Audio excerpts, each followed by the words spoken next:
Hey, welcome back, Mzansi. Clearly the giggles are still around because of our comedians, but listen, what we're about to talk about ain't funny in the least. This is serious, this is inspiring, it's beautiful, and it's majestic. I love that. From Greytown to Cape Town, Jabulile Majola turned his life into music, raised in a pastor's home with 26 siblings. Wow. His voice is rooted in gospel roots, but also folk soul. And with raw emotion and poetic power, his debut EP called Isitifiketi is a bold reflection on identity, language, but also purpose, which is most important. Isitifiketi, indeed. It's so important. But before we even dive into this man's talent, let's take a look at the magic that he's creating right now.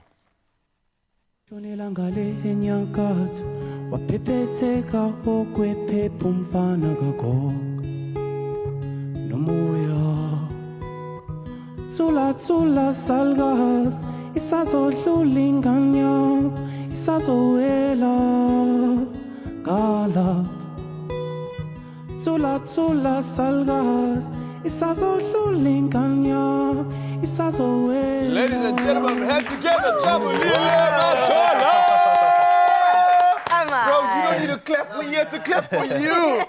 How are you doing? I'm doing well. How are you? Ah, fantastic, man. And I'm so excited because I got an opportunity to hear your sound. My It goodness. is so majestic, so celestial, so comforting and warming. So thank you for doing what you're doing. But let's talk about the sound, man. You're somewhat of a storyteller. You're somewhat of a person that creates visions in your music. Was this always something that you felt could be your purpose, or did it evolve over these years? I've always wanted to be a musician. Since a young age, around the age of 6, I knew that I wanted to do music. There was always like, oh, okay, you must have a backup, maybe a teacher and all of those things. In my mind, I was the only one who knew I was going to be a musician at some point. So I've always wanted to write music. I've always wanted to sing music as well, That is beautiful, and I'm so grateful that you've honored your calling, because we get to get blessed. And I'm telling you, Mzansi, you are in for such a treat. But you've just released your EP, Isitifiketi, meaning certificate or ticket. So why did you choose that name? Where does the inspiration come from? So Isitifiketi is a Zulu word for birth certificate. And this is basically like an introduction as to who I am. And I am a culmination of story, memory, as well as my exploration of faith. And these are the things that, and also my childhood experience that make me who I am.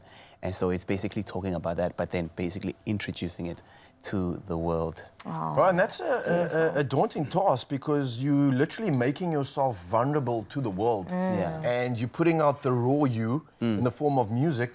Is that intimidating to you? Is that something that you hope is what will be the thing that resonates with your audience? I think once you've come to a point in your life where you've accepted yourself, that's where the power is. And so vulnerability is actually opening a window for people to, normally people relate. You think that people will just see it and sort of understand who you are, but I think a lot of people relate because we are living in a world that is dark. We are living in a world that is in need of hope. Sometimes when somebody becomes vulnerable, you are able to actually find hope even in that story. And a world, that is so chaotic and so fast. It seems like your music is literally pulling us out of that chaos and bringing us back to that present moment. Is that what's happening when you're writing your music? How is that actually going about? Is it a moment that just appears to you in the car, or do you assert yourself in a space and really be proactive with it? Yeah, so my process has no process anymore. I used to be like, okay, I need to be in a certain place, I need to do this. But I think as I've been sort of maturing in what I'm doing, I'm noticing that even right now, I'm writing a song. If I'm thinking of writing a song, it's something that it's a discipline. You learn to live that way. As an artist. We don't do artistry, we are artists. It's who we are.